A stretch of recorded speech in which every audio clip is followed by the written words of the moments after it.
La Sociedad Dominica de Medios de Comunicación, Sodomco, presenta A Pensar Más con Rosa María Palacios.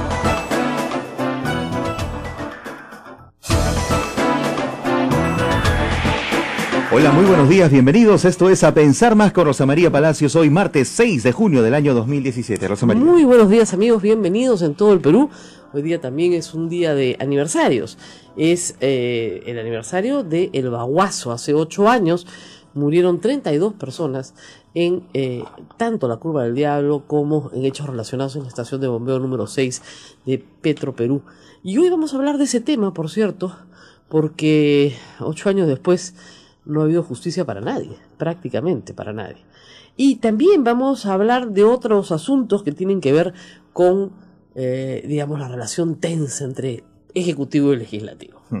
Y empezaremos por el ministro Torne, que ciertamente no es un ministro muy locuaz, por lo menos no en público, y está enfrentando una acusación manejada magistralmente por el propio Contralor, digámoslo así, para que lo censuren o lo voten, o en fin, lo obliguen a renunciar o lo que sea necesario.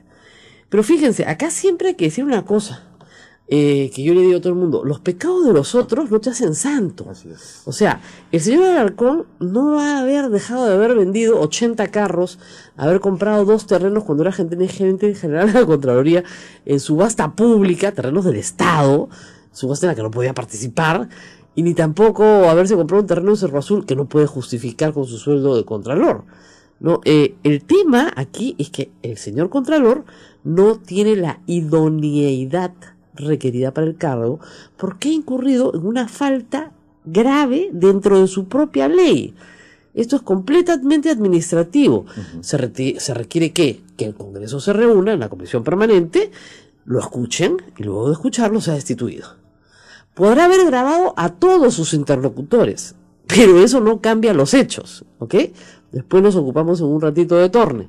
Entonces, que la bancada fujimorista ahora lo defienda a morir, por algo será. Hay en el Trome hoy día una larga historia que voy a leer en un ratito, pero por algo será. Ayer, cuando se ha comentado el audio de Torne y de el señor Contralor, ¿quiénes son los primeros que se han saltado a decir, sí, muy grave, gravísimo? Becerril, Galarreta y el expresidente Alan García. Ya que para que Alan García, digamos, ataque al ministro de Economía y Finanzas defendiendo al Alarcón, él le cucudé, pues. Si te defiende Alan García, ya sabemos de qué lado de la historia estás. No estás del lado bueno de la historia, estás del lado malo de la historia. Entonces, eso es lo que está pasando.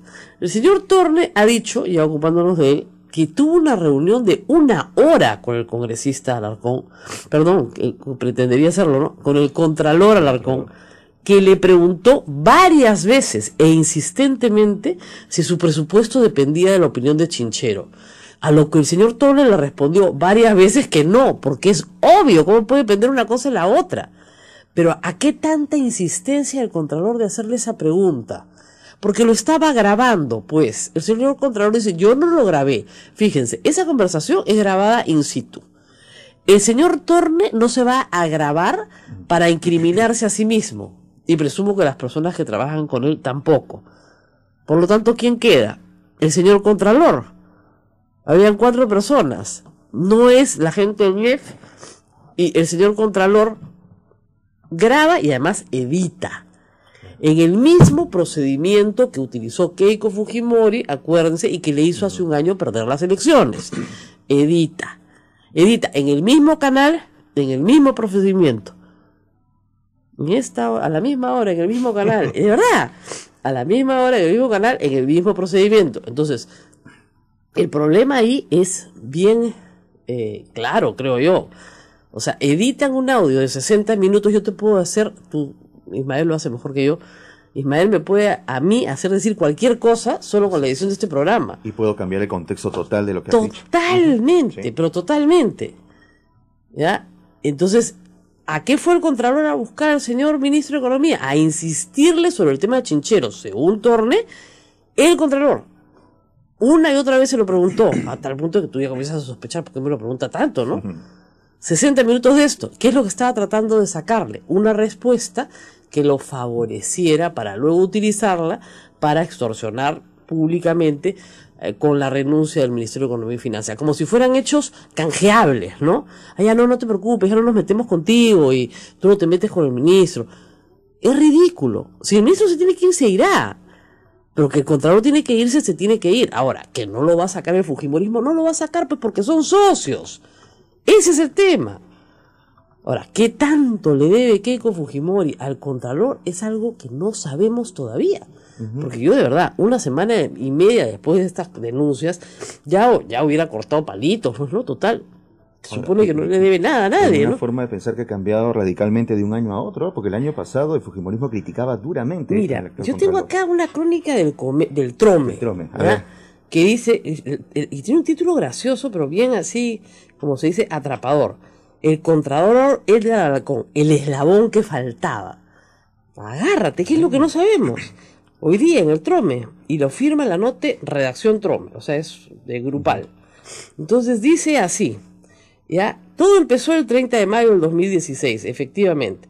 Ahí estamos hablando de los momentos en los cuales eligieron a Edgar Alarcón, ¿no es cierto? Edgar Alarcón, según esta nota, trató de contractarse con Keiko Fujimori a través de Víctor Albrecht.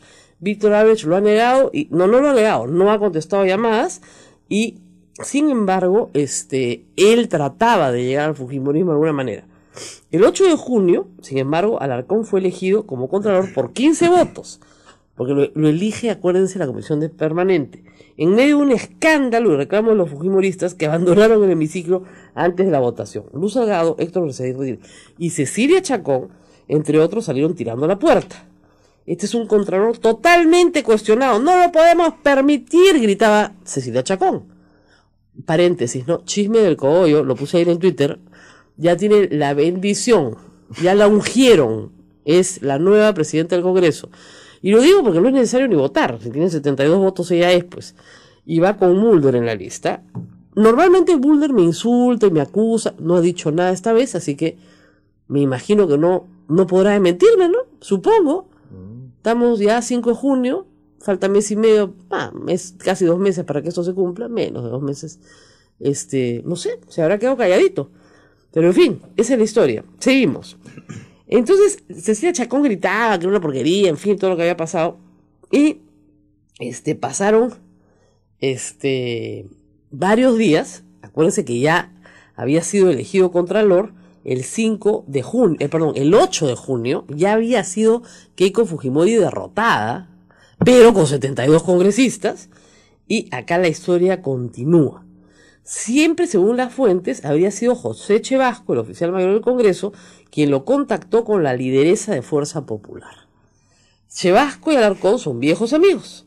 Se conocieron cuando el primero fue asesor del Contralor Fuad Curi. Muy bien. Chevasco, como se sabe, es amiguísimo de Keiko Fujimori. El año pasado le encargó la tarea de adiestrar en la hermenéutica congresal a los novatos parlamentarios fujimoristas electos. Y apenas instaló el Parlamento, fue nombrado oficial mayor del Congreso. Chevasco no respondió a las llamadas que le hicimos, pero a través de Cristian Piralta negó que fuera el gestor de la menada reunión. Chevasco dice que nunca los reunió. Muy bien. Las fuentes, como es obvio, no conocen los términos y acuerdos de la conversación entre Keiko y Alarcón. Pero después de aquel encuentro, el Contralor se convirtió en prácticamente un aliado del fujimorismo. Sus muestras de lealtad, por cierto, están probadas y son públicas. Absolutamente. Para empezar, nombró como coordinador parlamentario el famoso incidente de Juan Díaz Dios, que vivimos acá paso a paso.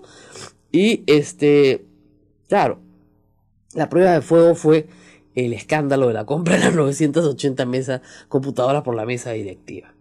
En efecto, apenas la prensa reveló que esa compra se había hecho sin licitación, en la madrugada y a una empresa casi fantasma, Alarcón fue al Congreso y a su salida descartó cualquier responsabilidad de Luis Salgado y José Chevasco, este último responsable de la cuestión de la adquisición.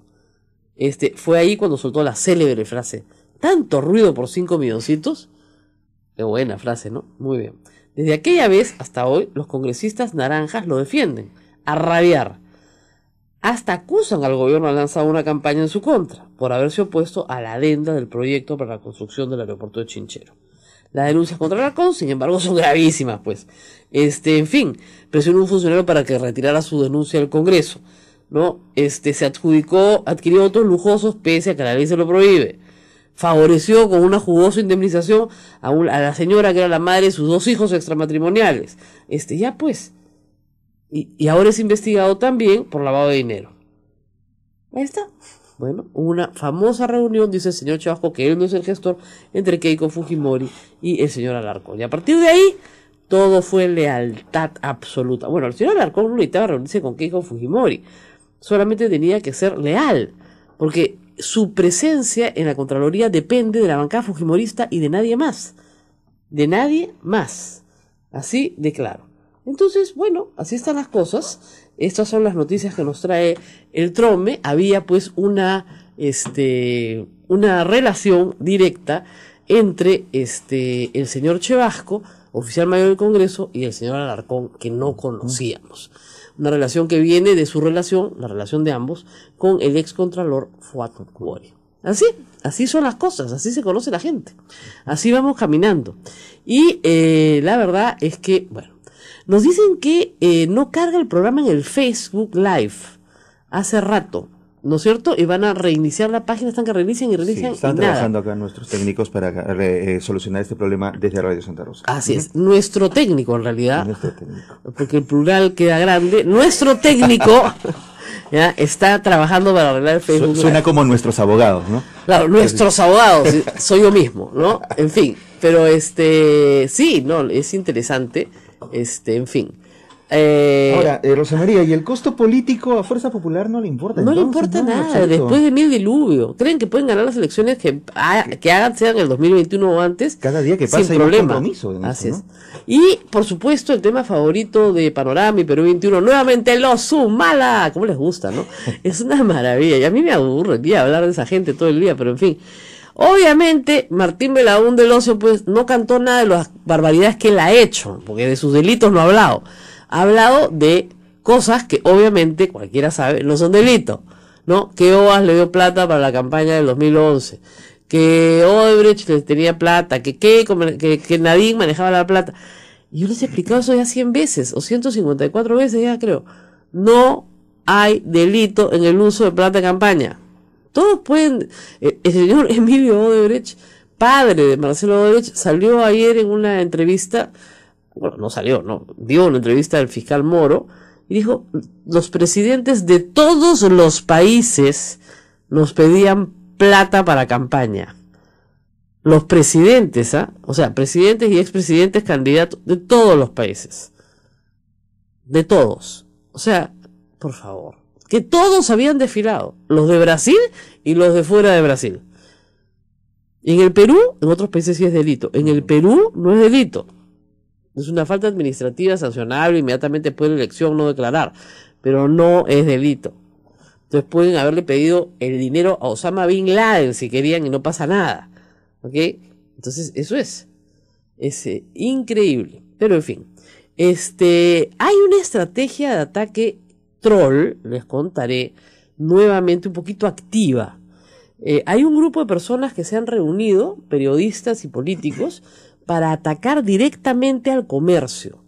Y ya les iré contando algunas cosas, entre proyectos de ley, contra la libertad de prensa. Ustedes saben que yo no soy pues hincha precisamente de un medio que a mí me votó, pero sí, me parece absolutamente injusto que se persiga a las personas sin ninguna razón y nada más que por la pataleta que tiene Keiko Fujimori por no haber ganado la elección.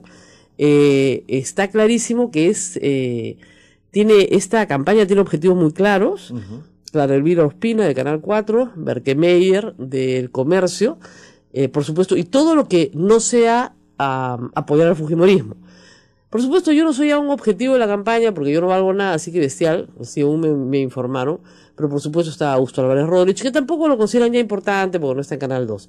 Pero hay un grupo de periodistas y un grupo de personas vinculadas a Keiko Fujimori, congresistas que se han reunido la semana pasada en una casa, en un departamento en San Isidro de un conocido conductor radial, las fuentes no me han dicho nada más, a conspirar para ver qué acciones toman en honor a Keiko Fujimori para destruir, ¿no es cierto?, a todo lo que tenga que ver con el comercio. No, es impresionante. Entonces, están, por ejemplo, la ley que se presenta de Úrsula Letona no es un accidente, ¿no es cierto? Para que ningún accionista de un medio de comunicación que sea investigado pueda ser accionista. Investigado. O sea, no te han condenado a nada. Te plantean una denuncia, te investigan, ya, no puedes ser accionista. Tienes que vender tus acciones. Esa ley se llama José Graña. Es una venganza específica contra un accionista del comercio.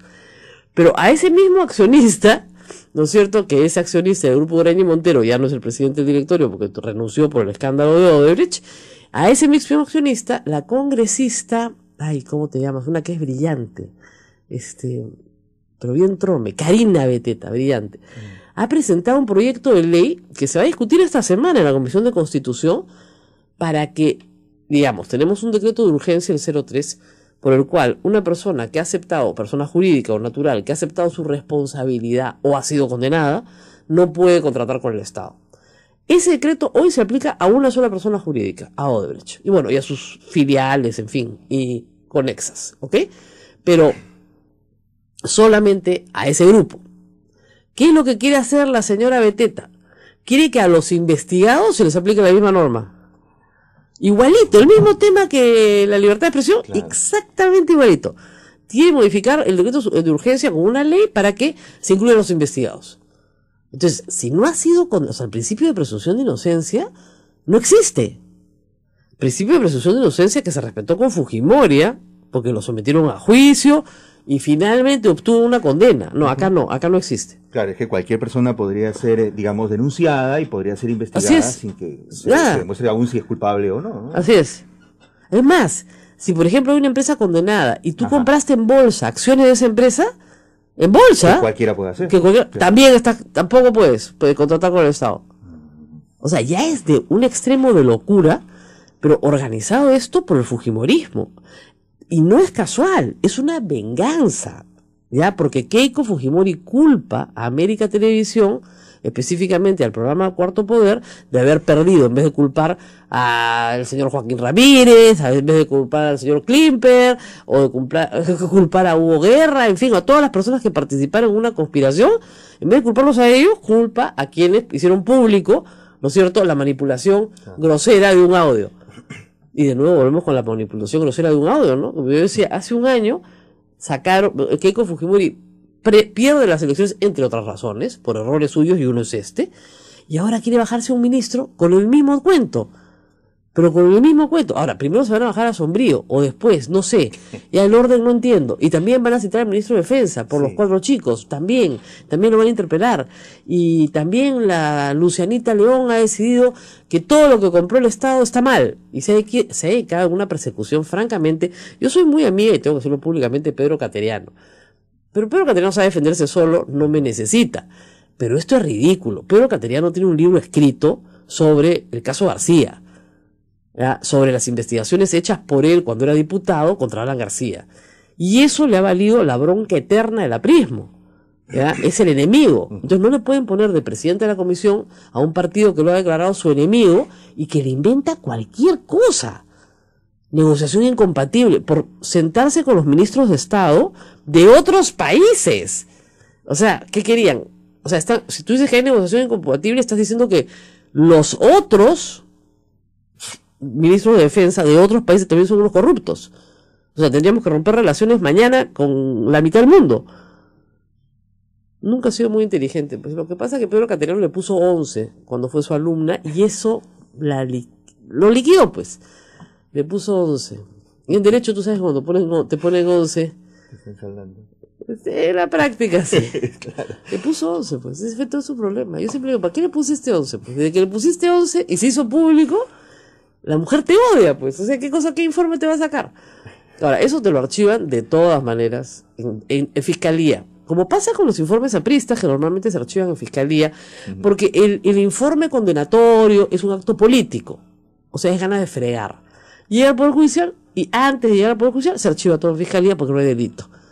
Esa es su manera de trabajar, Yo la conozco personalmente. No les estoy contando un cuento de terceros. Su manera de trabajar es volverte loco gastando en abogados. El problema es que casi siempre se meten con abogados, a los cuales la verdad que esto en el fondo pues te termina dando risa, ¿no? Termina siendo ridículo. Vamos a una pausa, tenemos mucho más chisme político y por supuesto hoy día vamos a hablar de Bagua. De todas maneras, 8 años de una masacre que costó la vida a 32 peruanos. Volvemos. Esto es A Pensar Más con Rosa María Palacios. Volvemos. Sodomco, Sociedad Dominica de Medios de Comunicación. 8 de la mañana, 24 minutos. Continuamos. Esto es A Pensar Más con Rosa María Palacios en las emisoras de la Sociedad Dominica de Medios de Comunicación. Radio Santa Rosa en Lima, Radio Santo Domingo Chimbote, Radio San Martín Arequipa, Radio Veritas RTV Cusco y también con nuestras emisoras hermanas Radio Cepagua Ucayali, Radio Quillabamba La Convención y Radio Madre de Dios en Puerto Maldonado. Nos escuchan a esta hora desde España. Saludos a nuestros amigos de España que nos escucha en vivo por medio de las apps de Sodomco. Sí, y bueno, a la gente que está preocupada por la transmisión a través de Facebook Live, no sé qué hizo nuestro técnico, no sabe todavía cómo, yo creo que ha sido intercesión de San Martín de Porres más o menos, y hemos logrado reconectarnos nuevamente. Vamos a hablar en un instante con Guido Lombardi. Estamos tratando de tener una comunicación telefónica, no solamente por el tema de la Comisión de Ética de ayer, que fue un desastre porque se frustró la elección, por supuesto, sino también, obviamente, por el tema del Contralor y por el tema de Bagua. Guido Lombardi tuvo una participación especial en esta materia porque se le nombró presidente de una comisión investigadora, la única, creo yo, importante en el Congreso, que hizo un informe bastante más comprensivo, no solamente de el día, ¿no es cierto?, de los hechos de la curva del diablo, sino de los antecedentes y, obviamente, de la situación. Estamos con Guido Lombardi en la línea telefónica y justamente vamos a hablar con él. Guido, muy buenos días. Muy buenos días, Rosa María, y un saludo para tu amable audiencia. Bueno, recordando hoy el caso de Bagua y recordando el informe de la comisión que presidiste en ese momento, uno dice, bueno, 8 años después, ¿hubo justicia para las víctimas? ¿Se obtuvo alguna compensación, reparación, castigo? Hasta la fecha, que sepamos, hay algunos procesos abiertos, otros ya han sido absueltos, pero no hay nada. En realidad ya todos los procesos concluyeron, Rosa María, y como tú dices, no se han encontrado las responsabilidades penales, y tampoco después de presentar mi informe, que se ha convertido en el informe de Agua, aunque fuera en minoría, ha habido ahí un cambio real. Se han producido otros cambios, creo yo, pero podemos conversar de eso más adelante. En todo caso, en este momento la justicia lo que mostró fue su ineptitud, su incapacidad para hacer una justicia intercultural, para incorporar el conocimiento y la tradición de los pueblos amazónicos, el juicio a los presuntos responsables de la horrenda matanza en la subestación 6, creo, y debieron ser individualizados y sancionados, no se llegó a demostrar, y la responsabilidad penal de algunos funcionarios de gobierno que intervinieron en el operativo del 5 de junio hace 8 años tampoco se cumplió ni se sancionó desde el punto de vista jurisdiccional, Rosa María. Así es. Ahora, Guido, quería hablar también contigo del tema de la Comisión de Ética ayer. Por favor, explica al público qué pasó y por qué se frustra la elección de los miembros y de la presidencia de la Comisión de Ética. Yo ya no estoy en la Comisión de Ética, Rosa María. Como tú sabes, presentamos un proyecto junto con Alberto de la Onde, y si presentamos un proyecto para variar la composición de la comisión, haciéndola externa al Congreso, mal podía seguir formando parte de la misma. Pero se frustró porque no, el congresista Mulder estaba de licencia, el renunciante presidente no estuvo presente, y entonces nunca hubo quórum para establecer, para elegir al nuevo presidente. Hay una corriente entre los miembros de la comisión, de la que participa en reemplazo mío y por mi bancada Alberto Oliva, de buscar unir fuerzas de todos los otros grupos políticos para que la presidencia no recaiga en un miembro de la mayoría. Sí, pero eso va a ser un poco difícil, ¿no? Hay 5 contra 4, sería posible, pero en fin, siempre hay algunos que prefieren estar al lado de los que tienen la mayoría. Siempre hay algunos que son más oficialistas que el oficialismo. Perdón, al revés, en realidad ahora lo llamo oficialismo a cada rato y me confundo, ¿no? Claro, porque claro, como pues, son la mayoría... Yo soy oficialista, Rosa María, qué curioso. Claro, tú eres oficialista. William Lombardi es el sí, oficialista en muy este caso, oficialista. no es la oposición. Eso es lo curioso de todo. Pero, digamos, esta mayoría fujimorista es aplastante en tantos sentidos. Por ejemplo, tenemos el caso del Contralor. Yo creo que es más o menos escandaloso y claro, y que la falta de idoneidad no necesita más que una sesión de la Comisión Permanente, escucharlo, por supuesto, para resolver la porque situación. Además hay que garantizar el debido proceso. Así es. Y la Comisión Permanente nombra un pequeño grupo de trabajo, de seguramente 3 congresistas representantes de la mayoría y de las 2 primeras minorías, para que presenten un informe recomendando las varias recomendaciones posibles, elevar a la Comisión de Acusaciones Constitucionales, denunciar a la Fiscalía, etcétera, etcétera. Bueno, pero el trámite no es muy largo, además ya se hizo en el Congreso antes. No, yo creo que, no sé si se ha citado para hoy a la Comisión Permanente, me parece que no. Hoy habrá Consejo Directivo y seguramente el tema va a ser planteado por algún grupo, por el nuestro sin duda, por el Cambio, y podría haberlo la Comisión Permanente, que seguramente se sesionará mañana miércoles antes del Pleno, pero todo esto es especulación porque no hay nada oficial. Ahora, lo que es importante, Hugo, para todos, creo, es que aún cuando el fujimorismo proteja a Alarcón, es importante que eso quede en evidencia en una votación. Es decir, hay que llevarlo... No estoy honestamente tan seguro, Rosa María, de que en esta ocasión el fujimorismo va a cerrar filas detrás del Alarcón. Es un fardo muy pesado. Yo también creo lo mismo, pero mire, ha llegado a niveles inaceptables en alguien que se supone que encarna el esfuerzo del país para luchar contra la corrupción. Sí, pero mire la reacción de Galarreta y la reacción de Becerril respecto al audio de Torne, un audio evidentemente editado, ¿no? No solo editado, malamente, ¿no? Pretenden atribuirle la grabación a Torne. Claro. Torne se graba y luego publica esa grabación disparándose a los pies. ¿Ah? Sí, no, es cuanto cabe, pero en fin, ya es tan absurdo como... Bueno, es que justamente hace un año Keiko Fujimori perdió las elecciones por un problema de un audio adulterado. Parece que no aprendieron.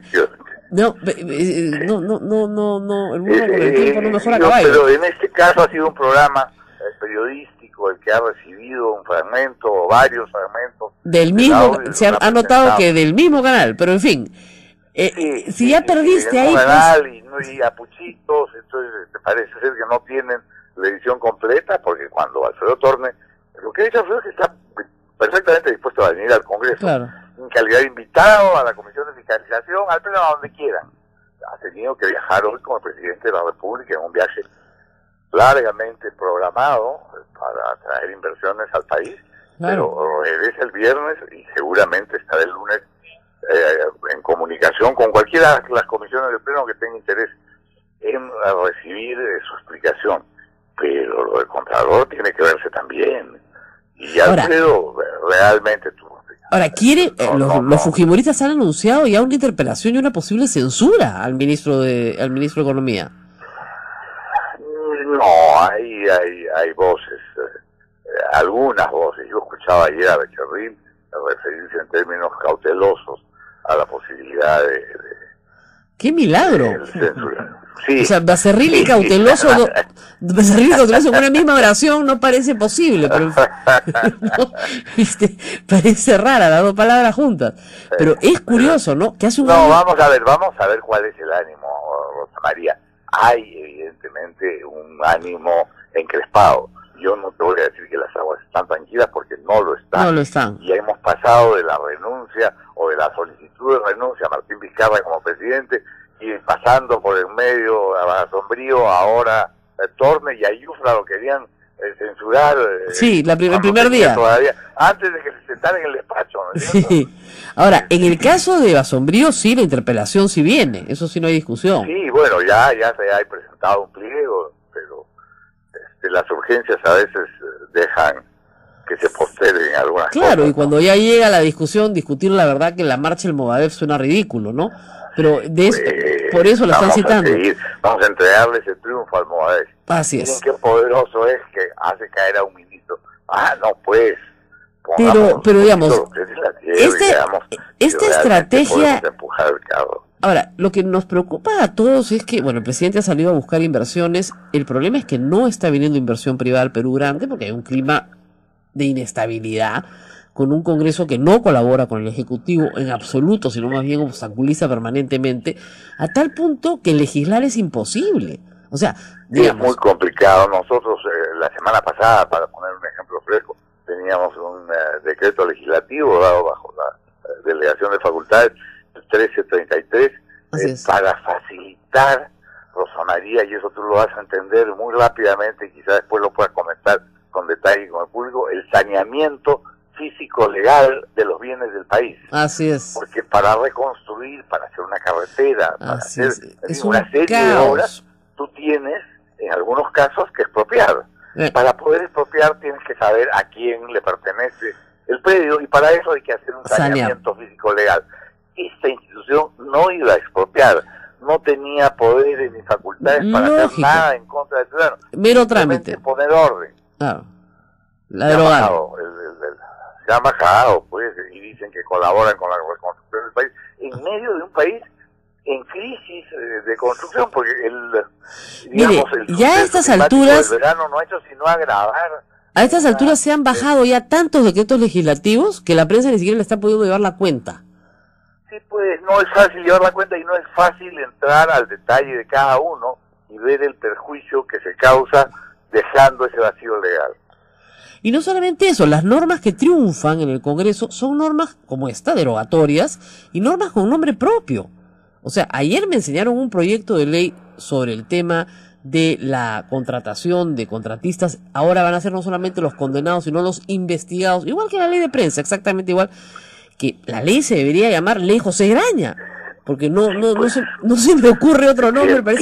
Tiene un efecto directo y deseado, ¿no es cierto? Exacto, como para una persona específica, es decir... Y eso tiene un impacto en la economía, y Alfredo Torne está muy comprometido, eso lo puedo decir de primera mano, Rosa María, con reactivar la economía del país para que no sintamos tanto los efectos del niño costero. Pero el fujimorismo, pero hay una consigna del fujimorismo para no permitirlo. O sea, si se quieren bajar al ministro de Economía y Finanzas, para empezar, ¿no? O no quieren aprobar leyes, o derogan las leyes que saca el Ejecutivo por decreto legislativo, la consigna está clara. O sea, digamos, si Pepe hace unas semanas conversábamos y yo te decía que era menos pesimista que tú yo respecto del curso de los acontecimientos. Hoy estoy siendo menos optimista que entonces. Sí, es que la verdad es que el curso de los acontecimientos nos lleva a que este año el Perú va a crecer mucho menos de lo esperado y de lo prometido por razones políticas. No solamente por los huaicos. Exactamente. No solamente por los huaicos o por la naturaleza, sino por razones políticas. Pues. Y eso es absolutamente injusto con la gente más pobre del país. ¿Qué culpa tiene? Exacto, Rosa María, exacto. Eso es lo que indigna al final. Ellos son los que han sufrido, y tenemos una situación que se ha visto que el crecimiento económico continuado es un beneficio para todos, quizá en mayor medida para unos que para otros, pero claro, porque como diría, hemos logrado reducir las diferencias, llevar servicios de calidad desde el Estado y productos desde el sector privado. En fin, hemos ido integrando al país con más conectividad, con más carreteras, con más puertos, con más aeropuertos. Eso es lo que se quiere parar. Sí, pero el tema acá, claro, por supuesto, pero el tema acá de fondo es que no vemos al gobierno defenderse. O sea, yo ayer conversaba, Fernando Zavalas es un estupendo primer ministro para tiempos de paz, ¿no es cierto? De verdad, pero para la guerra, no, pues porque nadie puede pelearse con Fernando Zavalas.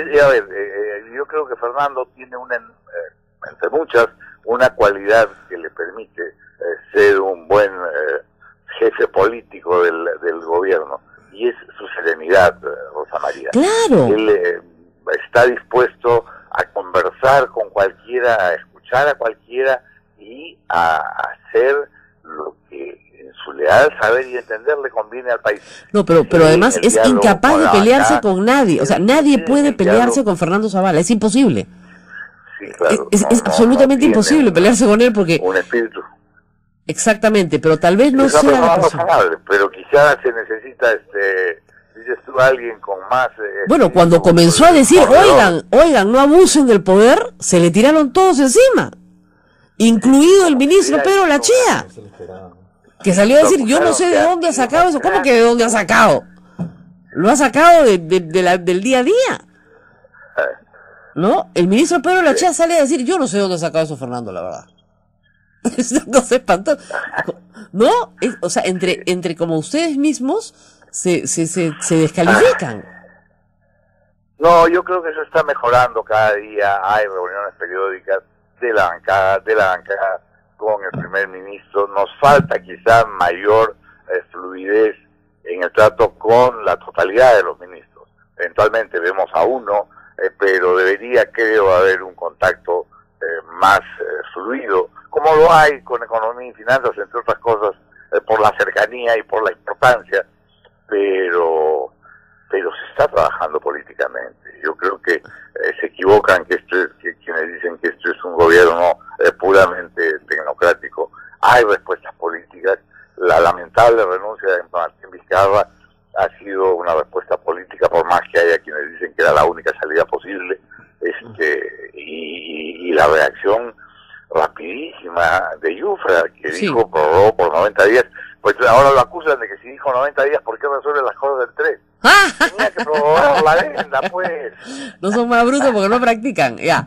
Pero claro, ya ese es un problema de ignorancia, pues, ¿qué podemos hacer? No todo el mundo tiene educación universitaria en el Congreso, eso está clarísimo. Por ejemplo, la próxima presidenta del Congreso probablemente no la tenga. Así, no sé qué habrán escuchado ustedes, pero a mí ya me confirmaron que... El rumor es fuerte. La han ungido. O sea, que ha sido ungido, dedo, ¿no? Por supuesto, de Keiko Fujimori, y Mauricio Mulder iría, por supuesto, en la lista. Eso permíteme ponerlo en duda. Mauricio no ha sido miembro de la mesa directiva ni cuando el APRA elegía la mesa directiva del Congreso. Claro. Yo no me imagino a Mauricio. No, es que voy a explicarte lo que me explicaron. Si ponen a Karina Beteta y a Cecilia Chacón en la mesa directiva, necesitan a alguien que sea abogado y con experiencia. Puede ser, pero quizá pues será Jorge Castillo, no aceptaría, me parece. Tal vez Jorge Castillo tampoco lo conviene, pero digamos, va a ser un abogado aprista, porque, o sea, Karina Beteta y Cecilia Chacón juntas no pueden manejar. La otra cosa que parece clara es que eso que tú mencionas es posible, porque ahora no hay dos representantes de fuerza. Claro, la presidenta y la Rosa Marta. Claro. Pero necesitarían a alguien un poquito más conciliador, ¿no? Sí, pues. Karina Beteta, efectivamente. No, parece que va Karina Beteta de todas maneras con Cecilia Chacón. ¿Ya? Y eso contenta. Bueno, entonces, ahí ya me estás dando elementos que yo no tenía en la bala. Por eso hay que hacer campaña por Mulder, pues. Me dicen que más bien APP saldría de la mesa directiva, porque se vienen las elecciones regionales y son competidores directos, así que hay que distinguirse también de la mayoría en el Congreso. Pero en fin, son solo especulaciones, la mayoría. Especulaciones, por supuesto. Muchísimas gracias, Guido. Ojalá que un día puedas venir por acá. Un día que tengas que ir temprano al Congreso, te vienes antes para acá. Yo todos los días ya estoy en el Congreso. Yo sé. Por eso tienes que venirte más temprano acá y de ahí ya... Un miércoles. Perfecto. Estamos a 4 cuadras. Estamos a 4 cuadras del Congreso. Más rápido no se puede llegar. ¿Ya? A pie, además. Pero siempre es muy grato, aunque sea por teléfono. Aunque sea por teléfono. Gracias, Guido, por estar con nosotros. Y bueno, vamos a una pausa. Ha sido Guido Lombardi, congresista de la República. Y como ustedes saben, y acá se me ha dado por el full disclosure, todo el mundo sabe que Guido y yo hemos trabajado codo a codo durante 5 años en el RPP y por supuesto nos tenemos mucho afecto y cariño y a mí me parece que está haciendo un sacrificio patriótico estando en el Congreso, la verdad, porque no sé cómo él tiene mucha paciencia, él siempre ha tenido mucha paciencia, mucho don de gentes. Y yo admiro eso porque yo no tengo su paciencia y su don de gentes para lidiar con las situaciones con las que tiene que lidiar día a día en el Congreso de la República. Pero creo que ya le dio un infarto, ¿no? Cuando le dije que Karina Beteta va de todas maneras, y Cecilia Chacón, con todo respeto y todo cariño por toda la gente que no tiene educación universitaria, pero la señora tiene 5º media. Y su experiencia anterior a ser congresista era atender mesas en Estados Unidos, que es un trabajo noble también. ¿Ya? Y el rumor está fuerte, ya lo confirman desde el Congreso, al menos por lo menos lo están diciendo así. Si no me han desmentido en el primer minuto, sí, pues. porque yo esperaba que me desmintieran. O sea, yo lo puse ayer en la tarde y dije a los 5 segundos sale, no, está muy equivocada, como siempre, error, no sé qué. Los trolls enmudecieron. Entonces, que me digan corrupta, no, eso ya es normal, pero que sobre esta materia no hay un troll que haya dicho no, se equivoca, no es así. Silencio. Hoy día la República también lo publica, ¿ya? Entonces, ya pues, qué maravilla. Pobre Luz Salgado. Que te reemplacen porque está bravo, ¿eh? Está bravo. Vamos a la pausa y volvemos.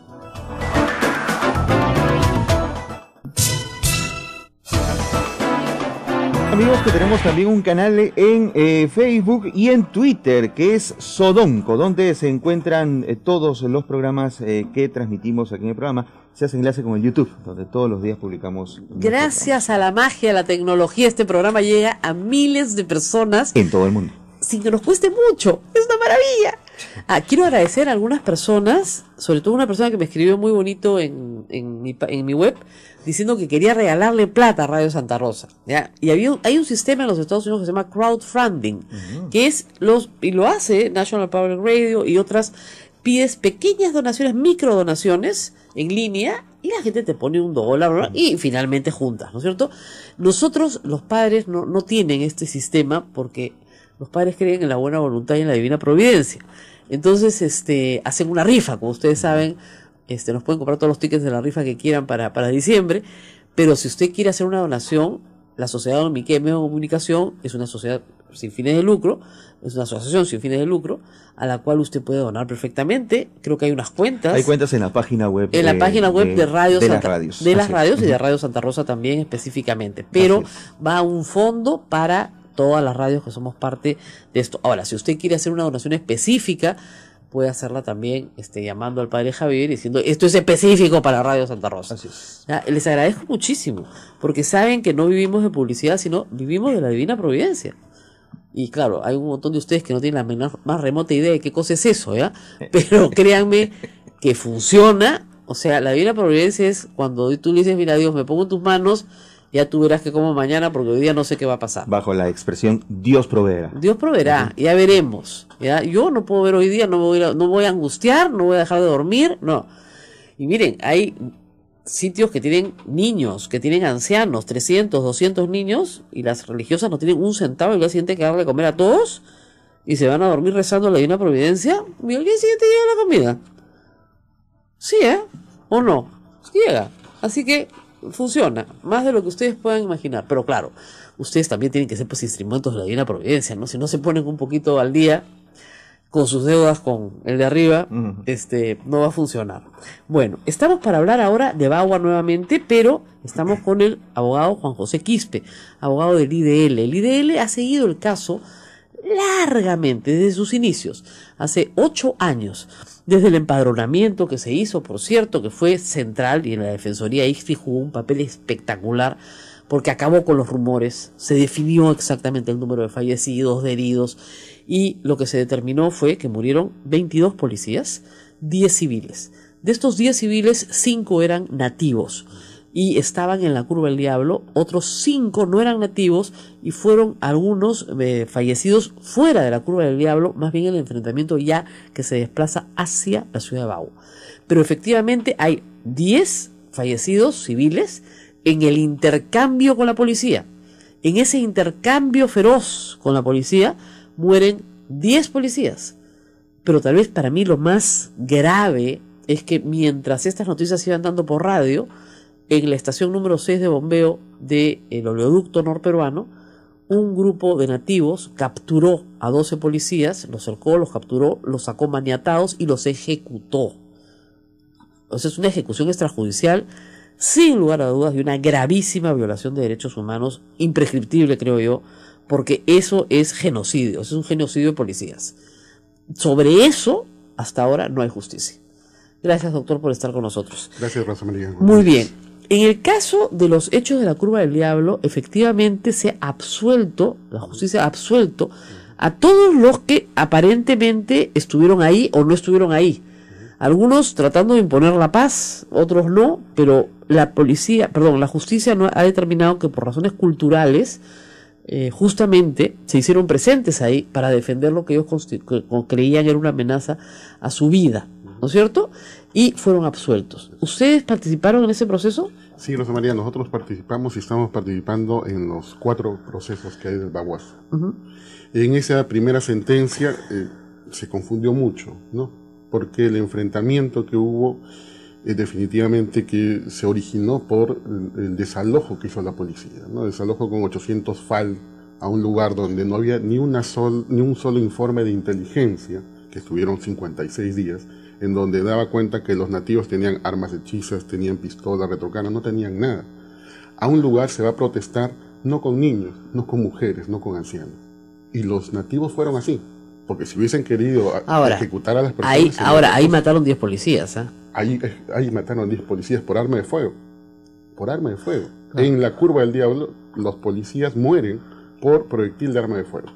Y los acusados, los absueltos, después del mismo día detenidos, salieron todos con resultado negativo para la pericia de absorción atómica. Ok, entonces no tenían posibilidad alguna de haber disparado a ellos. Así es. ¿Quién disparó?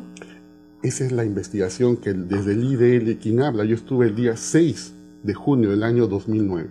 Hemos estado ahí como institución, Barrios Organismo de Derechos Humanos, pero hay una cosa que hay que decirlo y en voz alta. No todos los detenidos son culpables. Bueno, así es siempre, normalmente así es, pero algunos sí lo son. Por supuesto. Okay. Y entonces, ¿quién disparó? Esa es la responsabilidad, Rosa María. De la Fiscalía, yo lo sé. De la Fiscalía y la propia policía. Claro. ¿Quién disparó? O sea, si hay 10 policías muertos por arma de fuego y el arma de fuego no es de la Policía Nacional y no encuentran a quién disparó, alguien disparó.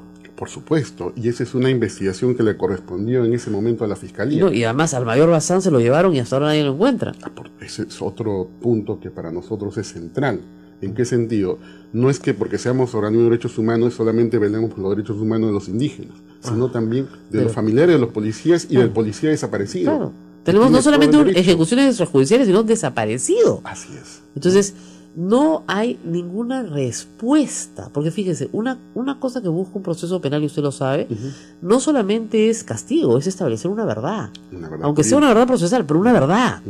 Tal vez esa verdad procesal no satisfaga a las familiares, pero es una verdad. Esa verdad no se ha podido establecer. Exactamente. O sea, con la absolución, simplemente se ha dicho, estos no fueron. Ya, muy bien. Estos estaban protestando, pero no atacaron a nadie. Muy bien. Entonces, ¿dónde están los que se atacaron? Exactamente lo que nosotros decimos. ¿Por qué la Fiscalía cerró la investigación con los primeros detenidos? Eran 58, no eran pocos. Así es, ¿no? Pero cerró la investigación. Esa pericia de absorción atómica, Rosa María, se sabía 5 días después del 5 de junio, del 2010. Claro, inmediatamente. Y a pesar de eso, 8 años se decía... ¿Todos los fallecidos en la Curva del Diablo son por bala? El 95%. Porque otros son por lanzas, ¿ah? Sí, por arma punzo penetrante. Claro, que eso sí tenían los nativos. Así es. Sí, también. O sea, que también hay eso. O sea que, de nuevo, no todos, la absolución en masa se ha hecho porque no se puede establecer el nexo causal entre la persona y el homicidio. Eso lo entiendo perfectamente. Y eso ojalá lo entienda el público. O sea, miren, en el proceso penal se tiene que establecer un nexo causal. Es decir, yo agarré un arma y lo maté a él.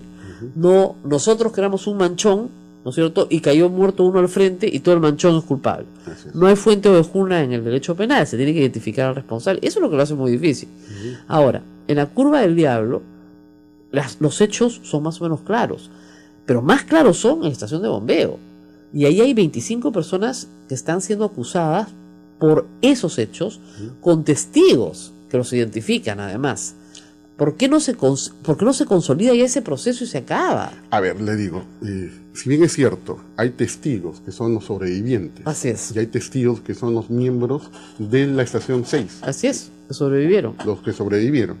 Entonces, si nosotros vamos a deslindar, y eso desde un momento hay que hacerlo, una cosa es reconocer a aquellas personas que estuvieron desde el 23 de abril en el lugar de protesta. Así es. Y otra cosa es reconocer a aquella turba que entró, sacó a la gente a la 1:30 de la tarde de la vivienda, del comedor, se los llevó al cerro y lo mató. Así es. El reconocimiento, Rosa María, si uno lee los testimonios, es un reconocimiento a aquellas personas que han estado dentro del lugar de protesta. No es el reconocimiento en donde ellos digan directamente, Bueno. yo los vi sacar. Sí, pero eso es imposible, pues. O sea, salvo que confiese el asesino, es imposible determinar de nuevo el nexo causal, porque del grupo de los que sacó, que eran muchos, algunos fueron los que ejecutaron, uno o más, pero no podemos saber exactamente cuál, si es que ellos mismos no confiesan. A ver, la versión más clara la da el ingeniero Uriza, que es el gerente general que justamente viene de vacaciones a fines de mayo, ingresa a la estación 6 y toma el control de la estación 6. ¿Y qué dice el ingeniero Uriza? Dice que ellos estaban con los líderes que protestaban dentro, Así es. que llegó una turba aproximadamente a la 1:20 de la tarde, es su declaración que está en juicio, ¿no?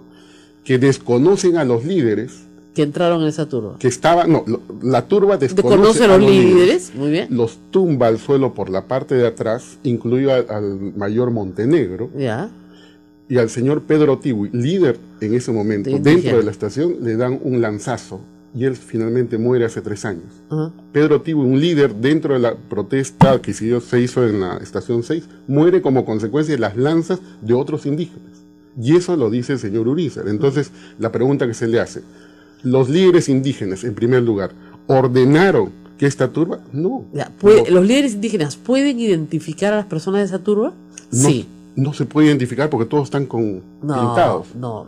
Eso lo dicen los mismos policías. Sí, ya sé, pero señor Juan José Quispe, ellos sí se conocen entre ellos y créame, no es tan grande la selva como para no conocerse entre ellos. Se lo digo algo, Rosa María, y creo que esto también el público lo debe entender. Si bien es cierto, son comunidades, ¿ya? Sí se conocen. Uno puede decir que sí me conozco. Son comunidades que están 20 horas río adentro. Por supuesto, pero si han estado todos ahí 30 días protestando o 20 días protestando, más o menos se conocen. Entre ellos sí saben quiénes son los que protestaron, que es Así diferente es. a los que ejecutaron. No, yo sé, pero sí saben quiénes entraron en la turba. ¿De qué comunidad puede ser? Sí Ahí saben, lo van a decir. sí lo en saben, todo caso. sí lo saben perfectamente. No lo van a decir, pero sí lo saben, por lo cuanto están protegiendo asesinos. Yo no creo específicamente eso, porque si No, perdón. si estaría Hay- coordinado, pero- no los habrían desconocido. Doctor, si hay muertos, ¿no es cierto? Hay asesinos, no hay discusión. Así es. Entonces hay un grupo ahí que son asesinos. Ujú. Y los otros estaban junto con ellos. Y sí saben quiénes son los asesinos. Es que no estaban juntos, Rosa María. Entran, los empujan, por supuesto que los ven. Por supuesto que los ven y los O sea, desconocen. mira, no tienen- la a ver, teoría de que una fuerza extraterrestre cae, que nadie había visto nunca, que empuja a todos los indígenas que son buenos, que no pudieron hacer nada y que se llevaron a los policías, es una teoría bastante extraña. Discúlpeme, no es una fuerza extraterrestre, ¿se da cuenta? Pero no lo digo yo. Ya sé, no, pero no está diciendo eso el gerente general, lo que está diciendo es que entra un grupo de indígenas, Así es. lo que nosotros no los desconocen. Lo desconocen a ellos porque Como ni siquiera autoridad. ellos- como pero, autoridad. pero sí como- los conocen perfectamente. No sabemos porque esa turba, dice el señor Mire, si Urizar, usted está defendiendo a los policías, Ujú. sería bueno que esos que tiran al suelo y que dicen que no tienen nada los que ver, indígenas. que son los que están procesados, digan, bueno, no, nosotros no fuimos, fueron estas otras personas.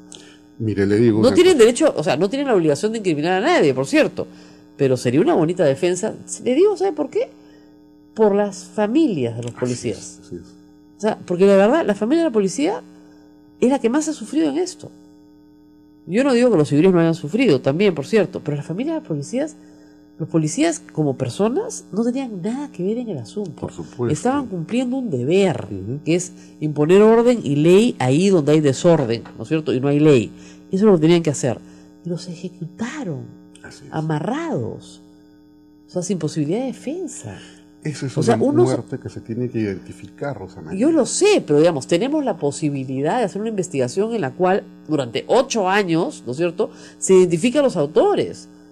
y no se ha identificado a los autores, pues. Y estas 25 personas van a decir, nosotros no éramos, ¿no es cierto?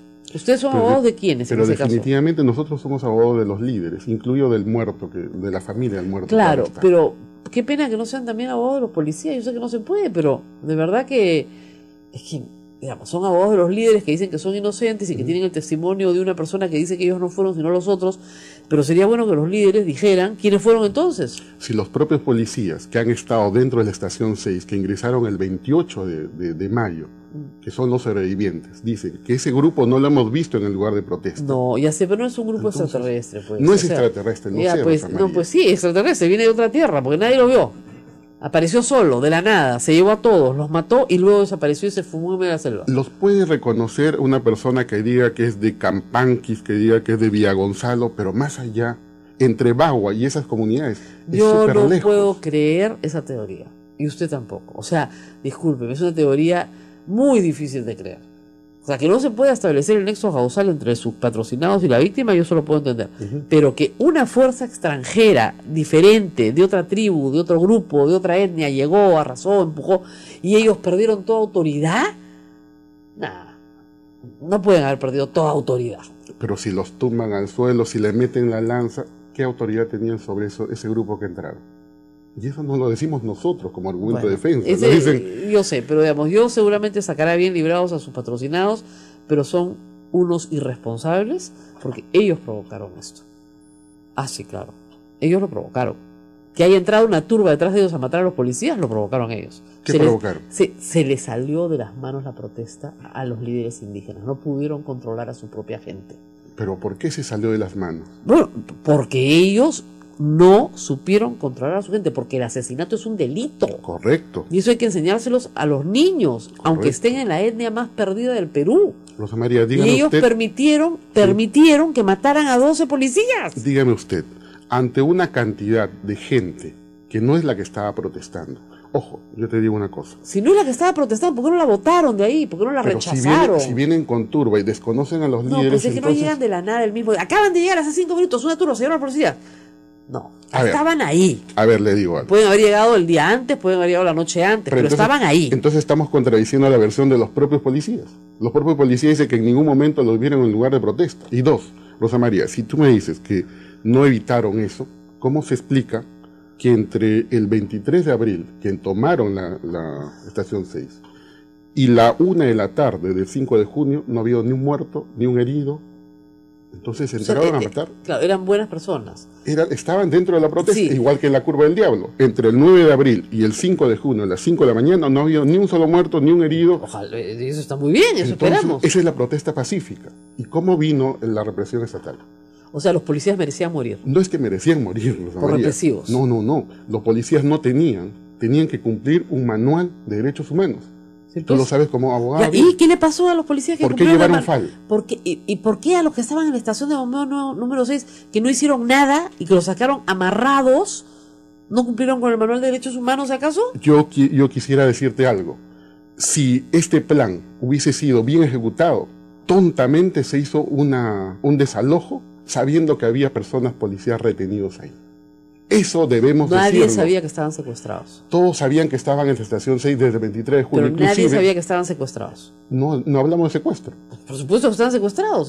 Los han sacado amarrados. No, es que no es lo mismo, Rosa María. Una cosa es el lugar de protesta, donde había relevo de policías, donde entraban y salían policías, donde por acuerdo entre las partes, protestantes y policías y miembros de Petroperú, se hizo que las armas de los policías se guardaran ahí. Exactamente, les quitaron las armas. Entonces, no es quitar, eso es un acuerdo que firmaron todos. Sí, ya sé, pero les quitaron las armas y luego los ejecutaron. Es que no es que los hayan quitado las armas para luego ejecutar. Nadie sabía que el gobierno iba a desalojar de esa forma tan brutal a los manifestantes. Yo le digo una cosa, desde mi punto de vista, yo he defendido los derechos humanos siempre. Así es. Ejecutar a 12 personas desarmadas es lo peor que hay en materia de derechos humanos. Nadie hizo lo contrario. Y que de eso no haya un solo culpable, ni un solo culpable hasta el día de hoy, 8 años después, es una tremenda injusticia. Totalmente. Yo puedo entender un enfrentamiento cuerpo a cuerpo. Total. Yo puedo entender un cruce de balas, eso lo puedo entender. Lo que no puedo entender es que una persona desarmada y amarrada le pongan un tiro en la cabeza. Eso es lo que no puedo entender. Y no puedo entender cómo, digamos, no hay una preocupación por encontrar a los culpables. Y los que están sindicados como culpables son sus patrocinados. Como culpables de protesta, no de las muertes. ¿Ah, no? No. Entonces, ¿cuál es el proceso que se está haciendo contra ellos? El proceso, otras son las personas que aparentemente serían los autores directos, porque en ninguna parte de la acusación dice que los líderes indígenas instigaron a otro para que mataran, o dieron la orden Entonces, a otro para que mataran. ¿por qué se les sigue el proceso? Por eso lo hecho de la protesta. Ok. O sea que no hay nadie ni siquiera procesado por asesinato. Por asesinato, no, secuestro agravado, es lo mismo. Bueno, secuestro agravado seguido de muerte. Así es. Ya, ok. Pero ¿a nadie está procesado por eso? Por secuestro agravado solo un grupo. Ya, ese grupo. Ya. ¿Y ese grupo son sus patrocinados? No. Ok. Ese es el grupo que hay que mirar. Ese es el tema, ¿no? Entonces, si ¿Para cuándo? Nosotros tenemos este viernes, vamos a viajar a Bagua para una audiencia de control de acusación. Una audiencia formal. Ya, pero ¿para cuándo? Nos han dicho extraoficialmente que para agosto va a comenzar. Qué horror. Pero antes el juicio de terminar, oral, ¿ah? El juicio oral, uno. Pero yo también quiero decirte algo, Rosa María, que ya lo dijiste tangencialmente tú. ¿Y la muerte de los civiles? Ese juicio, no hay acusación.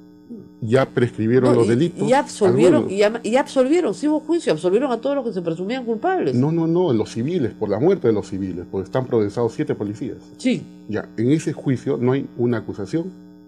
Ha prescrito el delito de lesiones leves para por lo menos 100 personas y todavía no vamos a un juicio oral.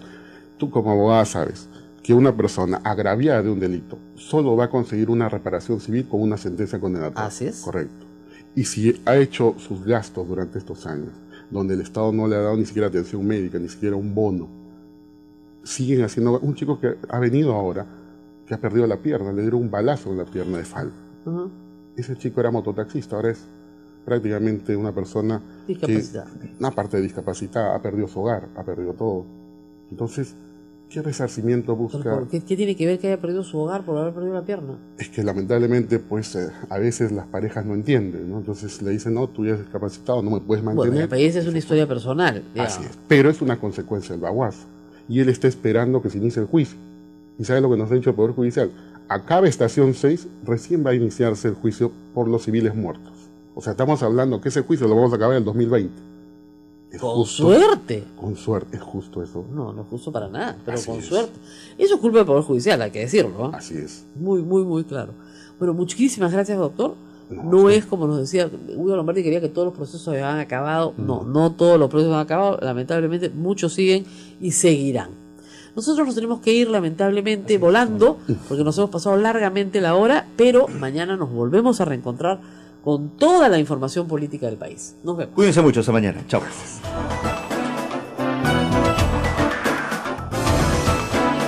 Hasta aquí, A Pensar Más con Rosa María Palacios. Este programa fue producido por la Sociedad Dominica de Medios de Comunicación, Sodomco.